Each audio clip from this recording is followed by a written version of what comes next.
Thank you, Mr. Speaker. I have actually a few amendments. If you don't mind, I'll speak to all of them at once. Yes, please do, Representative. Thank you. Okay. Well, colleagues, we have the opportunity to right the wrong that we did back here in March. I think my amendments will help this bill, and I'm going to tell you why I think they're going to help. We are voting on a bill that will legalize government-funded discrimination under the auspices of religious freedom. And I feel that if you are going to do that, then you should put your beliefs on your website.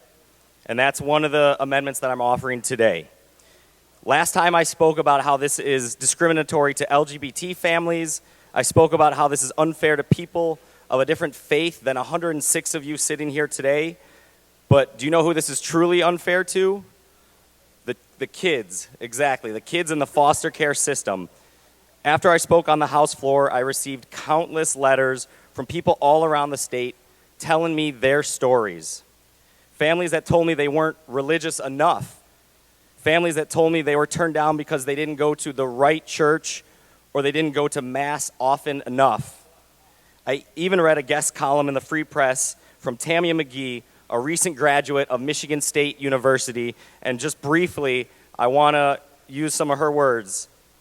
Tamia said, rather than focusing on the needs of foster youth, these harmful adoption restrictions put the preferences of service providers above the best interests of our most vulnerable kids. I speak from experience, having lived in temporary foster care. I know we need every willing, loving adult available to care for us when our parents cannot. Again, if this bill is truly about Michigan's children, why would we refuse service to any vetted, qualified, willing adult? Clearly, this bill is not about the best interests of our state's children. Rather, it's about the best interests of religious-affiliated agencies receiving government funding to use for discrimination. So if we're going to do that, what I'm offering up is that they will put that information on their website.